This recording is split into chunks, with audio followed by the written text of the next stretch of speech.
Olá, pessoal. Estamos de volta com o nosso estudo da Joana, do livro Homem Integral.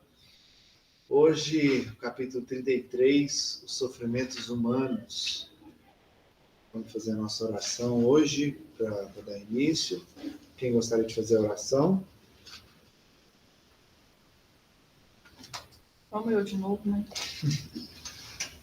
Vamos elevar nosso pensamento a Jesus, pedir para Ele orientar o nosso estudo de hoje, que a gente possa tirar proveito das palavras, dessa orientação que Joana de Ângeles passou através do Divaldo, que é tão atual no nosso tempo, né?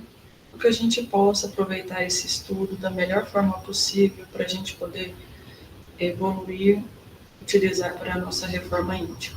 Que Jesus nos abençoe. Que assim seja. Quer aproveitar o embalo? Vamos lá. Os sofrimentos humanos. Buda considerou a vida como uma fonte de sofrimento e que a sua finalidade era exclusivamente encontrar a maneira de se libertar-se dele. Para o budismo, a vida é constituída de misérias que geram o sofrimento. Por sua vez, o sofrimento é causado pelos desejos insatisfeitos ou pelas emoções perturbadoras. E o sofrimento deixará de existir se forem eliminados os desejos, sendo necessário, para tanto, uma conduta moderada e a entrega à meditação em torno das aspirações elevadas do ser. A fim de transmitir adequadamente suas lições, o príncipe Gautama utilizou-se de parábolas, conforme fez Jesus mais tarde. O fundamento essencial dos seus ensinos se encontra na lei do karma, graças à qual o homem é o construtor de sua desdita ou felicidade, mediante o comportamento adotado no período da sua existência corporal. Em uma etapa, a aprendizagem equipa-o para a próxima, sendo que a soma das experiências e ações positivas anula aquelas que lhe constituem débito proporcionador de sofrimento. O sofrimento se apresenta na criatura humana como uma enfermidade que necessita de tratamento conveniente, em que se invistam todos os valores ao alcance pela primazia de lograr-se o bem-estar e o equilíbrio físico-psíquico. Desse modo, o sofrimento pode decorrer de desgaste orgânico ou mental, que é um processo degenerativo do instrumento material do homem.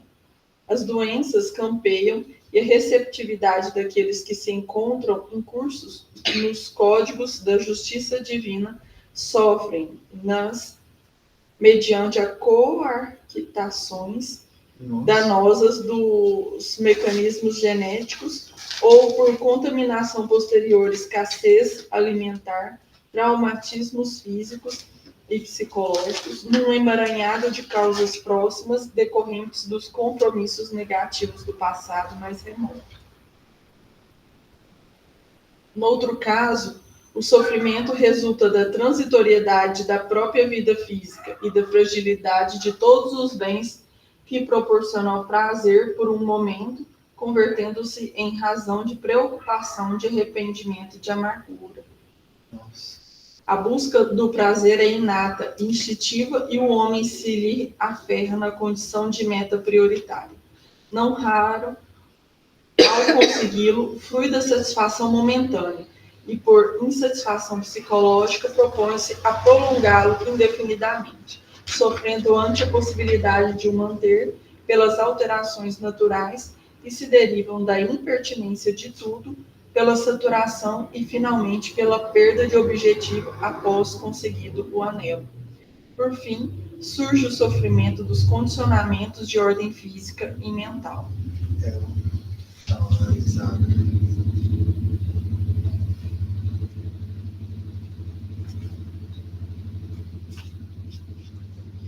Interessante como que a ideia, quando ela é verdadeira, independente de qual modo ela chega através de um viés científico, de um viés religioso, de uma linha de pensamento, de outra. Você vê, Buda, né, que é uma linha totalmente fora, distinta do cristianismo, mas os preceitos dele bate muita coisa, né? Bate muita coisa com o que o Jesus depois vem ensinar. Né? Ali ele falando essa questão do sofrimento, entendendo que você... Eu só vou falar essa parte, porque é o que a gente está estudando no Evangelho. Que a gente falou semana passada da infelicidade real, que a infelicidade é aquilo que você faz que você vai provocar sofrimento futuro. Ele falou exatamente isso, que mais para o final ali, né, que quando você se entrega aos desejos, né, e ali aquilo vai te trazer a infelicidade, aquilo vai te trazer sofrimento. Quando você tem o equilíbrio, que ele falou aqui no começo, é necessário um equilíbrio para que você não fique apegado às coisas e se livre de sofrimento. Se livre, fique só o necessário, junto à meditação, para que você consiga se desvencilhar do sofrimento.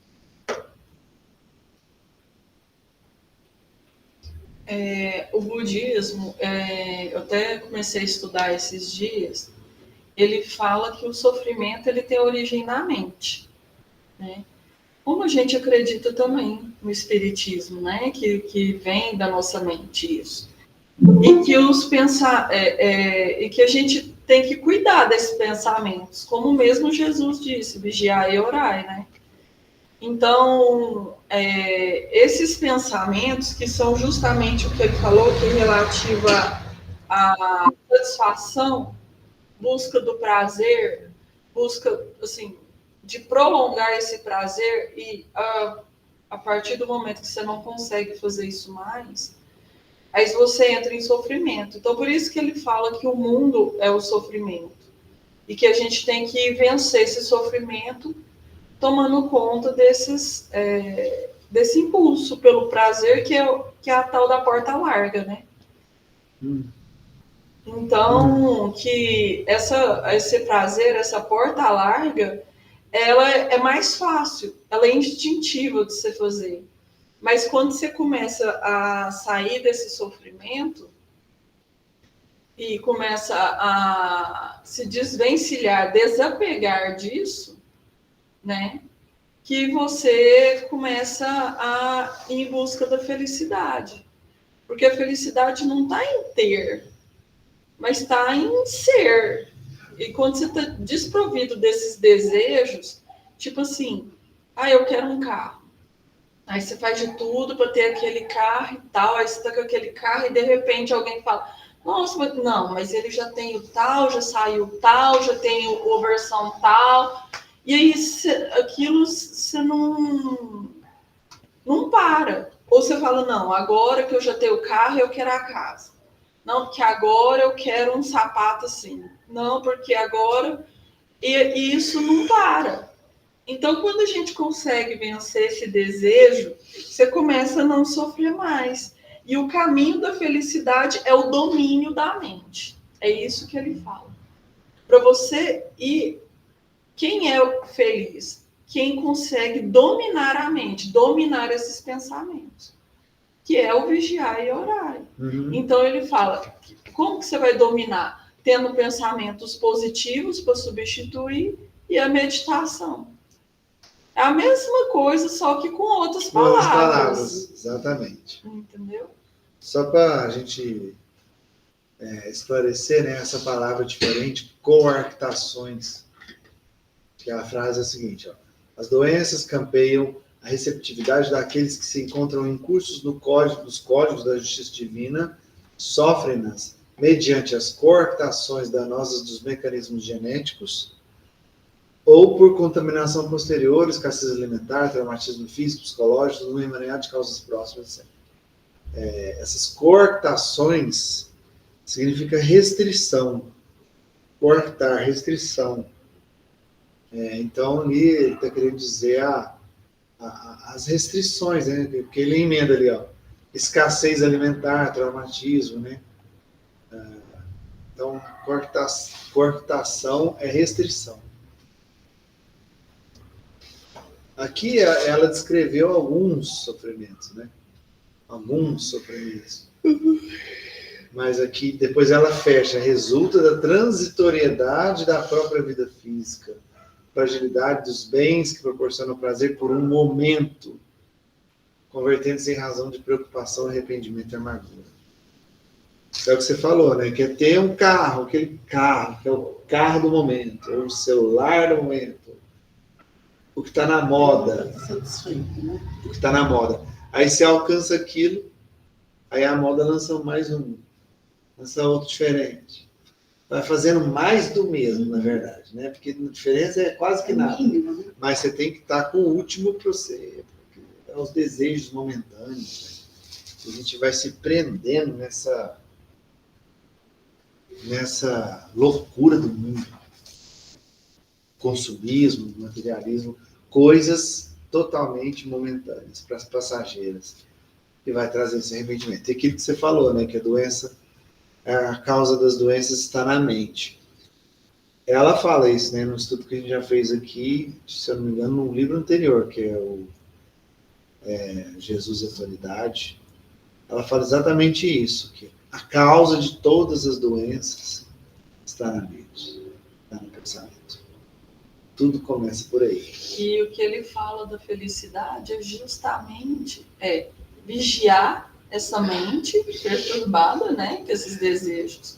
Então, vigiar essa mente, observar esses pensamentos indo e vindo e tentar disciplinar eles. Então, a felicidade está naquela pessoa que consegue disciplinar seu pensamento. Encontrar aquele pensamento de desejo, de satisfação e tal, e controlar ele no sentido, não, realmente eu preciso disso? Isso aí é uma coisa que é um objetivo meu? Quem sou eu? Então ele fala muito no vigiar, na identidade da pessoa, para ela se manter na identidade dela e no foco no que ela quer. Que interessante você falar disso, porque tá aí um dos grandes problemas que acontece com as pessoas. As pessoas, elas não sabem identificar a sua identidade. A maioria das pessoas não sabe. A maioria das pessoas confunde estado com identidade. Por exemplo, a gente fala assim, eu sou uma pessoa triste. Eu sou, quando você fala eu sou, é ser. Ser é essência. Ser está ligado à sua identidade. Seu eu. Então, quando você fala assim, eu sou uma pessoa triste, você está jogando um processo momentâneo, que é da tristeza, que é momentâneo, que é coisa do mundo, na sua identidade. Jogando na sua essência. Está errado. Você não é triste. Você está triste. E isso também passará. Né? Outra coisa que as pessoas falam muito, né? Tem tudo a ver com sofrimento, né? Fala assim, fulano é mau. Fulano é mau. Aí vamos pegar aqui, vamos voltar. Tá bom. Deus criou todos os espíritos, todas as criaturas, simples e ignorantes. E é da lei que todos nós vamos evoluir, crescer, desenvolver até chegar ao estágio de pureza, próximo a ele. Todos. Aí quando você fala assim, fulano é mal, você está jogando a identidade dele. Então você está dizendo que ele nunca vai ser bom? Você está dizendo que ele foi criado assim, vai ser assim porque essa é a essência dele. Porque ele está é diferente. Tem gente que tem muita saída do estado. Então, tá vendo? A pessoa não é burra. Ele está mal. Ele está naquela condição que ele não consegue ainda fazer o bem ou não aprendeu o bem. Né? A pessoa é burra, não. Ela está na ignorância ainda, porque ela não estudou, não aprendeu, não trouxe para dentro, não se desenvolveu intelectualmente. Então, assim, a gente joga... Presta atenção, a maioria das coisas que a gente fala, a gente joga na identidade. joga na identidade da pessoa, como se ela fosse aquilo, e ela nunca, nunca, na eternidade, Viu? vai deixar de ser aquilo. Viu? Tá prestando atenção no que você tá falando? Viu? Tô, mas não tô entendendo o que você tá querendo falar pra mim. Ah, tá bom. Deixa as 10 lá pra casa. E essa coisa que ele fala aqui da conduta moderada, que é o que eles falam do caminho do meio. O caminho do meio é você não fazer nem a mais e nem a menos. É o equilíbrio. Não é tipo assim, você não ter nada. É nada ter você. É diferente. Então, ele fala muito nesse caminho do meio, que é o equilíbrio de tudo que você vai fazer. Ah, comer é bom? Tá. Mas comer pouco é bom? Não. Por quê? Porque seu organismo precisa e tal. Vai comer demais também é bom? Vai fazer mal, né? Vai fazer mal, entende? Então, ele fala na questão de não se apegar, não se entregar aos desejos, mas também não é ter o caminho do meio, na verdade. É essa conduta moderada, é nisso que ele fala. E é interessante porque a história dele, né, como Buda, né, do Gautama, ele foi para os extremos, né? Da riqueza, da mordomia, ele foi para buscar a essência dele, foi para a pobreza. Ele quase morreu de inanição, né? Porque ele não comia, ele ficou na rua, quase morreu. E ele entendeu isso na prática, assim. O demais que ele tinha, aí ele abandonou o demais, o castelo, para viver na miséria absurda, quase morreu, aí ele entendeu, não, o segredo da vida está no equilíbrio, nem tanto ao céu, nem tanto ao inferno, é o equilíbrio. Legal. Os hábitos. Os hábitos arraigados constituem uma segunda natureza com prevalência na conduta psicológica do homem.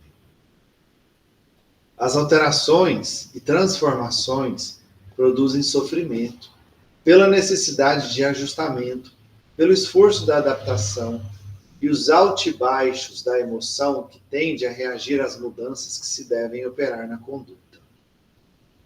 Encontrado o sofrimento, o homem tem o dever de identificar as suas causas, que procedem dos atos degenerativos próximos ou remotos, referentes às suas reencarnações.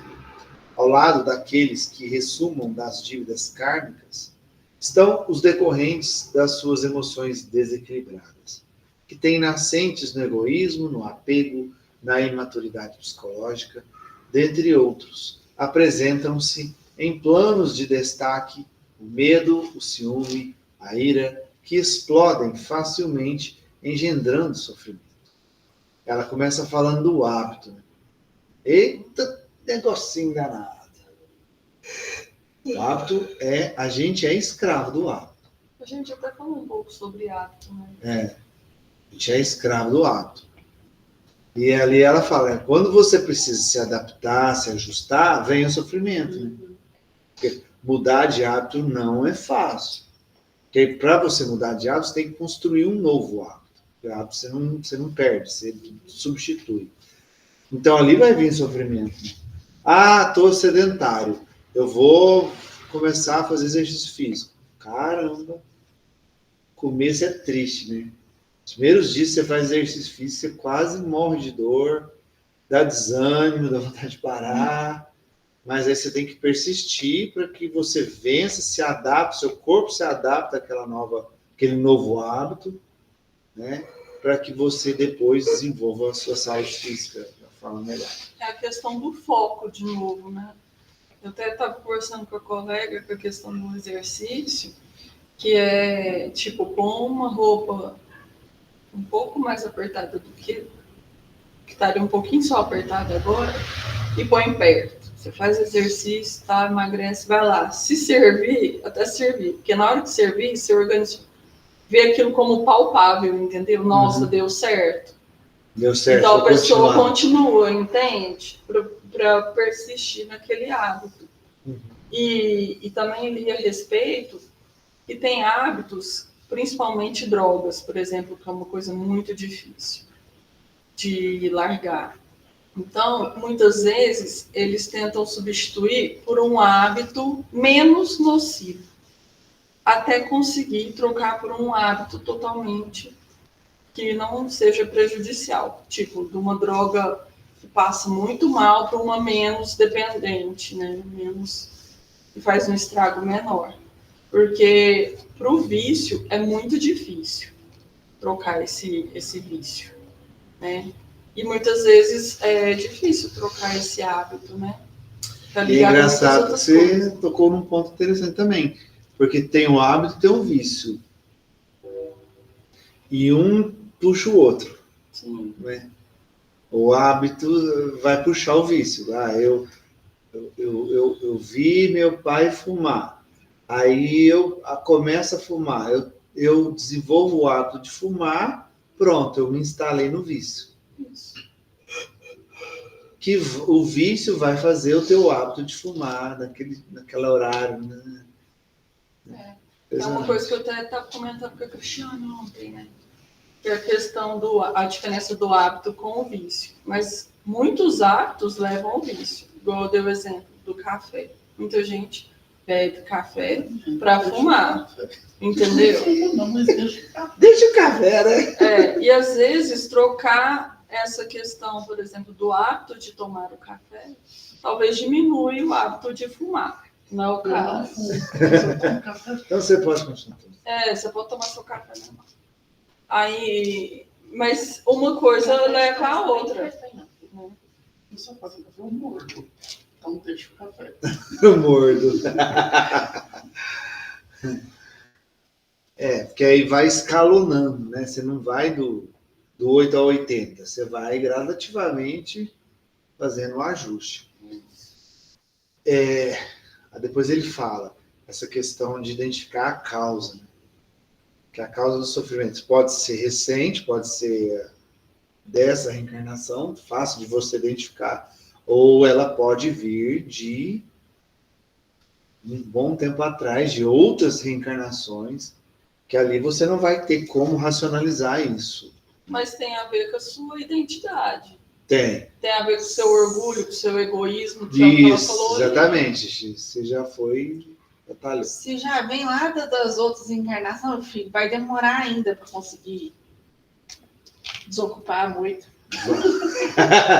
Desocupar muito. Vai depender do esforço da pessoa. Vai depender da busca dela de querer realmente melhorar, sair daquilo.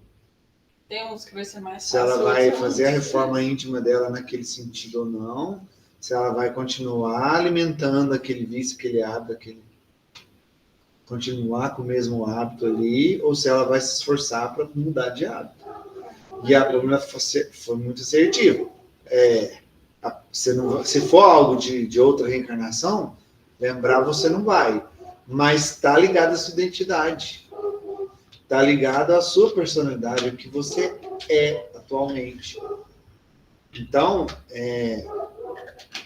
eu não consigo me dar bem com fulano, tem alguma coisa com aquela pessoa, que aquela pessoa me desperta um ódio, um mal-estar. Então. Aí você vai analisar, bom, o que ela fez para mim? Porque você vai lembrar dessa atual reencarnação, né? O que ela fez para mim? Nada. Quanto tempo eu conheço ela?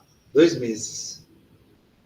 Cara, você conhece ela 2 meses, você sente essa repulsa tão grande para essa pessoa? Sinto. Você consegue identificar racionalmente por quê? Não. Então provavelmente a causa é lá de trás. É igual uma criança, que você tem 2 filhos, por exemplo. Aí você fala, nossa, um é super tranquilo. Nossa, mas o outro é agitado, é impulsivo. Por quê? Porque ele já veio disso. Traz essa carga, né?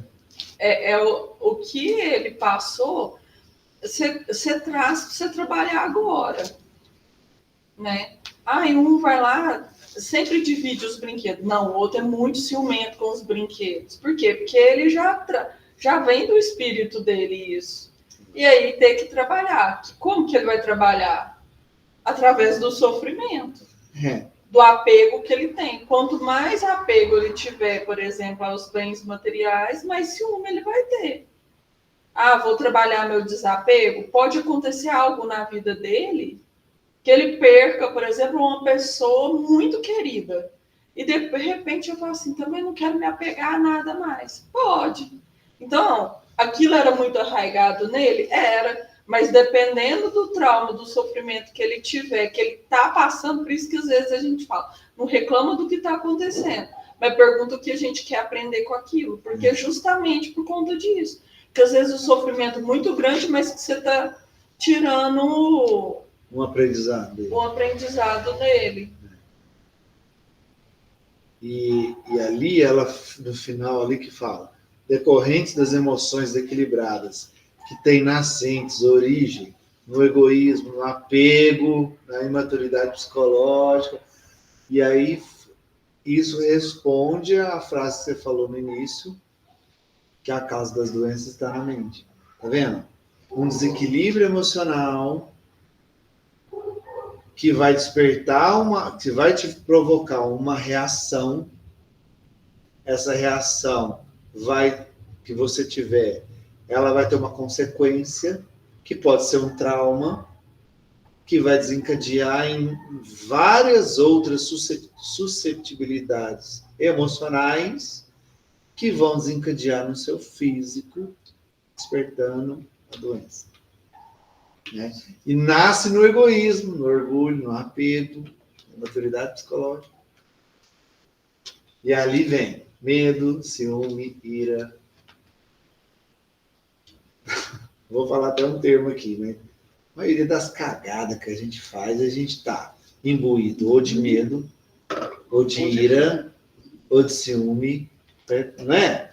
Ou de vaidade, que vem do orgulho, né?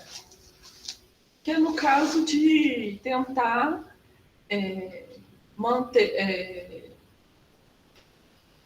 fazer o que o instinto quer em relação ao desejo. Então, ciúme, o desejo de manter aquela pessoa comigo.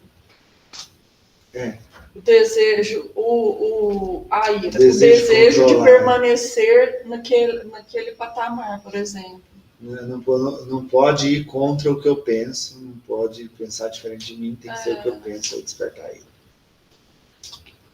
Eu vou ali na minha reunião, viu? Tá. Segura seu negocinho aí, por favor. Porque senão vai ainda chegar. Ela faz o erro e eu. Chega o momento de buscar-se Chega o momento de buscar-se a cessação deles, né? Esses sentimentos aí. Qual ocorre com as enfermidades que devem ser tratadas com carinho, porém com disciplina. De um lado, é imprescindível ir-se às causas, a fim de fazê-las parar, ao mesmo tempo evitar novos fatores desencadeantes. Conhecidas as origens, mais fáceis se tornam as terapias, que aplicadas convenientemente resultam favoráveis ao clima de saúde e de bem-estar. O esforço empreendido para o término do sofrimento apresenta-se em etapas que se vão incorporando ao dia a dia do indivíduo cioso da sua necessidade de paz. Impõe-se-lhe o trabalho de condicionar a mente à necessidade da harmonia, recorrendo à meditação em torno das finalidades altruísticas da vida, disciplinando a vontade, exercitando a tranquilidade diante dos acontecimentos que não podem ser evitados, das ocorrências denominadas tragédias, das quais pode retirar excelentes resultados para o comportamento e a autorrealização. O processo da cessação do sofrimento dá-se ainda através do sofrimento que propicia satisfação pela certeza de que advém de se estar liberando da sua áspera constrição. Caramba! Que é o que eu falei da questão. Às vezes você vai passar por um sofrimento para você poder se libertar daquele sofrimento.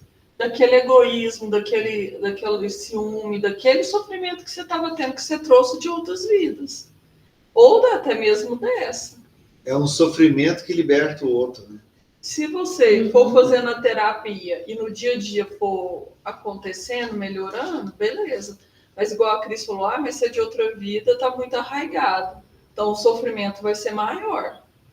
Então vai ter que ser algo muito forte, né?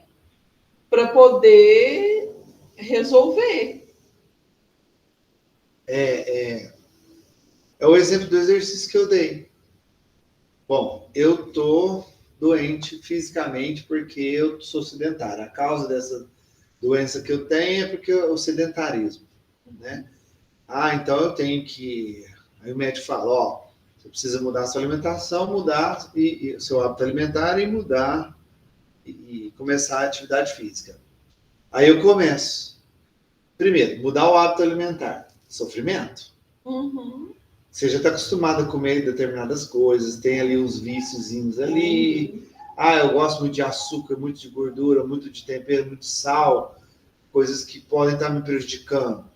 Ali já é um sofrimento ter que abdicar de comer aquilo que você gosta. Ah, eu vou para o exercício físico, outro sofrimento. Até o seu corpo adaptar com a atividade física, você vai passar por dois, vai ser incômodo, vai ser sofrido. Só que é um sofrimento que vai te ajudar a sair do sofrimento da doença. E você vê o tanto que esse sofrimento, por exemplo, da alimentação, é o apego. Apego ao açúcar, apego ao sal, apego ao sabor, gordura, né? à gordura, ao desejo, né? É. Às vezes você não está com fome, você fala assim, eu não estou com fome, mas eu estou com vontade de comer alguma coisa. Vontade de comer um doce agora, né? O apego ao açúcar, né? E isso vai gerar o sofrimento para você mudar esse hábito, porque você está apegado a esse desejo. Né? Que é isso. Porque a frase ali me deu um nó na cabeça, que é falando, o processo da cessação de sofrimento se dá através do sofrimento. Me deu um nó na cabeça, agora eu entendi, não. É o sofrimento que você vai ter para se lapidar, para mudar seu hábito, para te tirar do sofrimento original ali, que é o que está te prejudicando. No exemplo que você deu, que é a falta de saúde. É. Que sofrimento que você vai ter? Mudar a alimentação, que é o que ela falou, que a mudança de hábito é muito difícil, que é um sofrimento, né? Que a mudança de hábito vai para você ter uma vida boa, uma saúde. Então, você vai sofrer por uma coisa melhor. É igual tomar uma injeção do Ida. Bezetacil. Vai tomar uma bezetacil, menino. O menino vai berrar até, vai custar a andar, né? O negócio dói. Quer dizer, ele está com uma infecção e ele precisa de um medicamento. Tomar a injeção vai doer, vai causar sofrimento, mas para curar o sofrimento principal, que é a doença da infecção, que não dá. E aí ele fala que não é só passar pelo sofrimento. Você tem que passar pelo sofrimento agradecendo aqui, como é que eu perdi aqui no meio do negócio aqui. Com tranquilidade. Disciplinando a vontade. E exercitando tranquilidade. Tranquilidade. Cara, isso é muito importante. Isso é muito importante. Por quê? Quando você vai desenvolvendo a maturidade para saber ter tranquilidade no sofrimento, primeiro, você vai sair daquele sofrimento muito mais rápido. Porque você já não vai estar tão apegado. Por quê? Quando você não tem tranquilidade, o que acontece? Vem o quê? O desespero. Vindo o desespero, você está ali no sofrimento. Você desespera, não tem como você ficar tranquilo, desesperado. Uhum. Desespero é falta de esperança. Ou seja, você não vê esperança para sair daquilo, você sofre, mergulha mais no sofrimento. Você lamenta, você desespera, você descabela, você aumenta exponencialmente o sofrimento. Agora, quando você tem maturidade para passar por um sofrimento com tranquilidade, primeiro, a sua cabeça vai estar mais tranquila, mais fácil de você identificar as oportunidades e as soluções que podem surgir. Então, ali, a dor vem, mas o sofrimento é opcional. Se você sofre com a dor, é uma opção sua, levar pelo desespero. Mas passar pela aprovação ali, pela dificuldade, com tranquilidade, te dá discernimento, te dá capacidade de enxergar novas oportunidades, novas chances, soluções diferentes, para você resolver aqui de uma forma mais rápida, mais tranquila e mais leve. Né? Isso é só a maturidade que traz. Fala, Alexandra. Então, Wellington, essa questão da gente passar pelas provas, né, com mais maturidade, com mais equilíbrio, a gente não pode esquecer, gente, que sofrimento é muito resultado do nosso orgulho, da nossa vaidade, né, dos nossos dificuldades, dos nossos apegos, né, mas que essa situação de você sair de uma situação de sofrimento e sair dela, entender, virar a chave, nessa situação de virar a chave, nós temos muitas quedas, muitas. E é muito importante a gente ter na cabeça da gente que essas quedas que acontecem, elas vão acontecer. Elas vão estar ali o tempo todo, te lembrando. Nossa, a gente tendo vontade de desistir, de desanimar. Você quer fazer uma mudança da sua conduta, que aquela conduta tua te leva para um sofrimento, você quer mudar, você luta para mudar e você cai. Mas a gente não deve desistir, porque uma hora, devagarzinho, você começa a querer mudar essa chave, mas assim, só o fato de você ter consciência, quando você já faz um erro, você já muda, você tá com a sua chavinha ali negativa, você já percebeu que aquilo lá tem que ser mudado, já é um sinal de progresso, mas que essa mudança, gente, não é fácil, isso tudo que a Joana tá falando, claro que é o óbvio, é o melhor para todos nós, mas esse processo, Wellington, nossa, isso não é brinquedo, não. Eu luto muito diariamente contra meus defeitos, que eu tenho milhões, né? Mas é um processo difícil. Essas quedas aí são constantes, então, se você não tiver firme e falar, não, eu caí, mas vou levantar, vamos conseguir, vamos para frente, e vamos, chega uma hora que você desespera, você fala, pelo amor de Deus, tem um tempão que eu tô aqui tentando melhorar isso aí, não consigo, eu caio, e tem que ser firme. Se você não for firme, não tiver confiança e não tiver firmeza, você desanima, viu? É muito mais fácil desanimar, viu? Eu acho que o processo está certo, mas muitas pessoas desanimam. Na verdade, esse é o grande desafio, né, Alexandre? É o grande desafio nosso. Porque é um trabalho que você tem que fazer você com você. É o mais desafiador. É para isso que a gente veio aqui. Passa por tudo que acontece no ambiente que a gente se encontra, né? E tudo que acontece ali à nossa volta é justamente para fazer a gente entrar em contato com a gente mesmo, para poder enxergar essas falhas, esses erros que a gente comete repetidas vezes, né?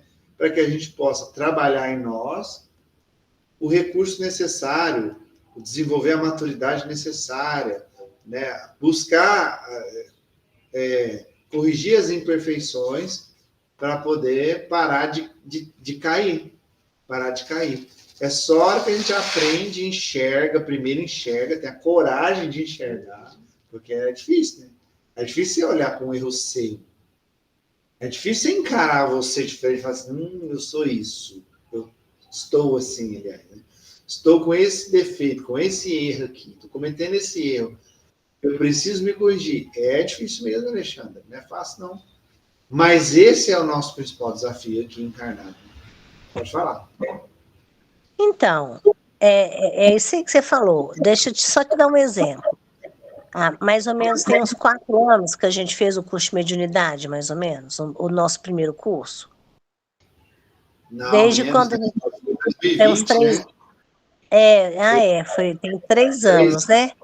Então, em 2020, quando a gente começou o curso de mediunidade, aí a gente começou a estudar, e eu falei, vou pegar um uma das minhas imperfeições, eu vou tentar melhorar ela. Aí até comentei com você há 3 anos atrás, que eu ficava lutando, que aquilo lá acontecia constantemente comigo. Aí, em um mês, eu consegui um dia não cair na cilada daquela imperfeição minha. Olha, eu vou te falar uma coisa. Até hoje, Wellington, eu conto os dias que eu consigo vencer essa imperfeição minha, eu conto, eu marco. E eu vou falar para você que depois de 3 anos, em 30 dias eu consegui melhorar 4 dias no mês.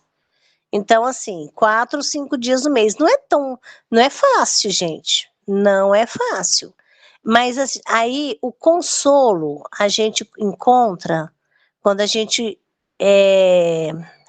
sabe, tem a consciência de que as imperfeições que nós temos são de séculos e séculos e séculos atrás. E que não vai ser tão rápido que a gente vai conseguir vencer. Às vezes nem nessa encarnação. Mas a gente tem que estar sempre seguindo em frente. Então, esse é o consolo que eu tenho. Porque eu fico pensando assim, quando eu começo a desanimar, eu falo assim, espera, Alexandra, tem 2.000 anos, 3.000 anos que você está fazendo isso errado. Calma que uma hora você vai começar a diminuir. Aí eu vou empurrando para frente, e vou tocando para frente, toca a bola para frente, assim, e vai levando. Né? Mas não é fácil não, viu? Porque às vezes é algo que você traz de muito tempo, né? Como é que você vai perder em um dia? Não é em um dia. É passo a passo. É um passinho atrás do outro. No yoga fala que se você tiver uma conduta reta, sem desvio, para você aprimorar, para você chegar a estar assim, bem evoluído, são no mínimo 7 encarnações. Ou seja, a gente... Isso sem desviar nem um pouquinho. Você entendeu? Não, filho, vamos fazer igual a Alexandra. Amanhã nós tenta de novo. Vamos em frente, sem desanimar, porque vai dar certo. Vai dar certo. E tem que fazer. E uma coisa que o amigo espiritual da Geise falou hoje, né?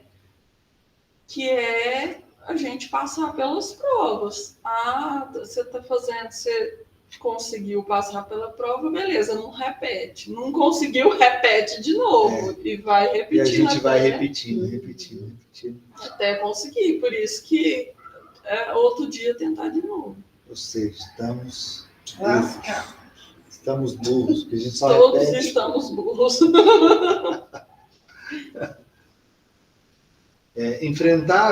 Enfrentar, portanto, o sofrimento sem válvulas psicológicas escapistas é uma atitude saudável, muito distante da distonia masoquista habitual. Nossa. Ficou complexo. Tomou. Também resulta de uma disposição consciente para o homem enfrentar-se desnudado com uma visão otimista em torno do futuro por conquistar. Porque, assim, não adianta você ver seu erro e ficar lastimando. E ficar se vitimizando. Engraçado que eu falei isso também hoje. Ou então jogando a culpa em alguém.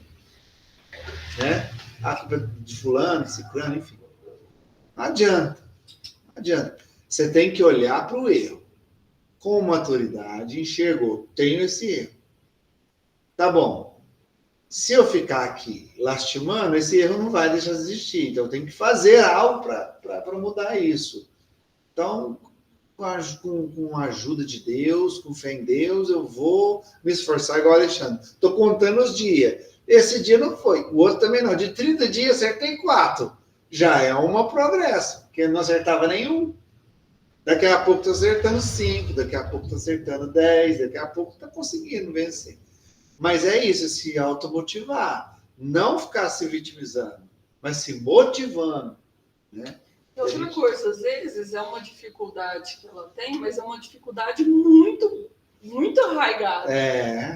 Às vezes, se a gente pega também dificuldades pequenas, a gente consegue resolver mais rápido o hábito. Então, às vezes, a gente pegar uma bem grande e uma pequena, para a gente não ficar tão apegada na grande.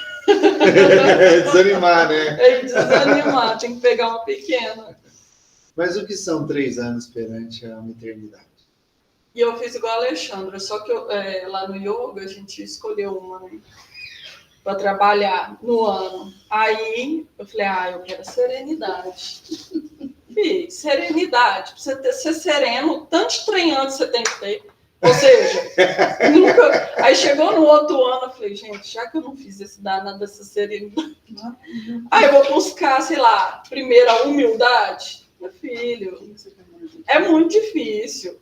É interessante. Você tem que começar com coisa menor, entendeu? Porque se você for pegar um trem grande lá, você nunca chega. Você tem que começar com um passo pequeno para você manter perseverante. Exatamente, que é um tijolinho após o outro, né? Eu quero deixar de ser... Eu quero ser sereno. Tá, mas para você ser sereno, você tem que, por exemplo, combater a impaciência. Então, para eu combater a impaciência, então você vai diminuindo, vai escalonando aquilo, né? Você tem que começar até você achar qual que é o primeiro passo. O primeiro passo. Né? E, na verdade, o que acontece? Uma coisa que o pessoal estuda muito no Espiritismo também, fala, que é a questão do Sermão do Monte. Que o Mahatma Gandhi até falou, se perdesse todas as escrituras e ficasse só o Sermão do Monte, já era o suficiente. E aí o Simão Pedro de Lima fez um estudo do Sermão do Monte. Ele tem um monte desse estudo, né? Que o Sermão do Monte é justamente essa gradação. Então, primeiro, calmo e pacífico. Depois, os humildes. Depois, porque se você não conseguir um, você não vai para o outro. Uhum. A justiça é lá no final. Primeiro, é os que têm sede de justiça. Depois dos outros são os que são justiceiros. Quer dizer, primeiro você tem que entender o que é a justiça para você trabalhar pela justiça. Né? Então, é uma gradação mesmo. Exatamente. Realmente, o sofrimento faz parte do mecanismo da evolução na Terra. Nos reinos vegetal e animal, ele se encontra na embrionária percepção das plantas que sofrem as agressões e hostilidades do meio, as contaminações e processos degenerativos. Entre os animais, desde os menos expressivos até os mais avançados biologicamente, o sofrimento se manifesta na sensibilidade nervosa, como forma de produzir novos e mais perfeitos biótipos, em constante adaptação e harmonia das formas do psiquismo neles latente. A superação do sofrimento é, sem dúvida, o grave desafio da existência humana que a todos cumpre conseguir. Então já falou que o negócio é difícil mesmo, mas que a gente tem que ir atrás. A natureza mostra. Você olha para a natureza, tudo isso que a gente está falando está ali. A gradação, o passo a passo, o desenvolvimento, né? As plantas. Elas sofrem as intempéries do clima, por exemplo. E ela tem que ter recurso para ela superar aquilo. Tem uma planta, porque tem lugares que é muito quente, muito seco, né? E às vezes os incêndios são comuns, naturais, incêndio natural. Tem uma planta que ela vive nessas regiões. E vem a seca muito forte, vem o incêndio que acontece, mata ali, aparentemente mata ela, aí passa, a temperatura ameniza, começa as chuvas, ela brota de novo. Ela, na verdade, ela não morreu, ela se adaptou, porque a raiz dela é um pouco mais profunda e ela tem caule ainda dentro da terra. Então, a parte dela que morre é o que está fora da superfície, mas ela ainda tem ali uma boa parte dela que está ali, submersa, que ela se autoprotege. Quando vem o clima adequado, ela eclode, ela nasce de novo. Então, ela ressurge, né? Porque ela se adaptou ao meio. A planta se adaptou. O girassol, ele não se adapta ao meio, ele busca o sol. E se não tem sol, eles viram para o outro, para captar a energia um do outro, para se manter. Até as plantas, ela consegue se adaptar. Existe uma lei também que fala que o ser dominante, Muito, ao contrário de que muitas pessoas pensam, né? O ser dominante sempre é o mais flexível. O predominante é sempre aquele que consegue se adaptar. Ó, os dinossauros não se adaptaram, foram extintos. Quantas espécies não existem mais por não se adaptar às mudanças que aconteceram? Né? A barata existe desde a época dos dinossauros. Por que ela existe? Porque ela se adaptou. Ela foi se adaptando. Pra que ela foi se adaptando? Né? Mas você vê que é o flexível. E é essa capacidade de adaptação que faz a gente desenvolver. Nada. E cabe a todos nós o grande desafio de desenvolver. Fala, Marcelo. Você está falando de adaptação. Outro dia eu estava vendo no Cover, né? Chama Fossas Marianas no oceano. Dá uns 5 ou 6. É um buraco no oceano. Para o ser humano chegar lá é impossível. Mas botaram o robozinho com submarino, descobriu-se vida. São 5 Himalaias para baixo da água, imagina. E tem vida, igual você está falando. A adaptação. Você vê, para os seres viver ali, tem que se adaptar àquela pressão extrema, nessa profundidade tão absurda. Imagina a pressão que há. O ser tem que ter uma capacidade de lidar com a pressão, né, atmosférica. Então, a gente tem que se adaptar. Ou seja, esse constante movimento. A gente não pode estagnar. Se a gente estagna, a gente trava, não desenvolve, sofre mais ainda. Então, a gente tem que buscar o sofrimento da adaptação para não sofrer o sofrimento da estagnação, que é pior. O sofrimento da estagnação é muito pior que o sofrimento da adaptação. E o tanto que os animais se adaptam nisso daí, né? Eu tenho uma tartaruguinha lá em casa.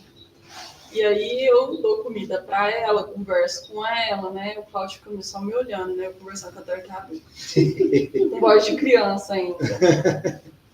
Aí, mesmo ela já tendo comido e tal, eu sento lá para meditar, ela fica lá, me olhando de cabecinha assim. Aí o Cláudio falou assim, não é, porque essas tartarugas, elas se protegem, elas não é de ficar assim, perto de humano, nem nada. Aí tirei ela, andou lá nas pedras, voltou, andou lá, olhou o que tinha, voltou, olhou para o outro lado, voltou, depois ela subiu a rampinha dela e entrou lá. Ele falou assim, não é, porque elas não são assim em contato com o humano, elas gostam de ficar no canto delas, né? Mas você vê, como ela percebeu que ela estava ali tranquila, salva, né? Que o ambiente não era hostil, ela se adapta. Mas mais também... que o ser humano está me dando comida, opa, isso é legal. Mas se ela vê que alguém chega de abrupto, ela já esconde atrás da pedra. Então, quer dizer, ela também se protege de alguma forma, mas eles se adaptam, né? É muito, muito bonito olhar assim na natureza, né? Sempre nos ensina, né? Sempre. É outra psicografia que falou hoje, né? Que a gente aprender a olhar a beleza, os pequenos detalhes da natureza, a gente vai entender a beleza da vida. Que é isso que o Buda falou, observar os pequenos as pequenas coisas e a meditação, que é o que ajuda no caminho para a felicidade. Muito bom. Vamos encerrar então. Alguém gostaria de encerrar? Encerra mais um. Vamos levar o nosso pensamento a Jesus e agradecer a oportunidade de aprendizado desse estudo, que trouxe conhecimento, discernimento, para enfrentarmos as dificuldades que a vida nos traz, para olharmos essa dificuldade com um olhar de aprendizado e de enriquecimento para a nossa evolução. Pai nosso, que estás nos céus, santificado seja o vosso nome. Venha a nós o vosso reino. Seja feita a vossa vontade, assim na terra como no céu. O pão nosso de cada dia nos dai hoje. Perdoai as nossas ofensas, assim como nós perdoamos a quem nos tem ofendido, e não nos deixeis cair em tentações, mas livrai-nos de todo mal. Que assim seja. Semana que vem a gente vai para 34 recursos para a liberação do sofrimento. Então, ela vai dar ajuda para nós. Né? Estou precisando. Até mais, pessoal. Que Jesus abençoe. Deus abençoe.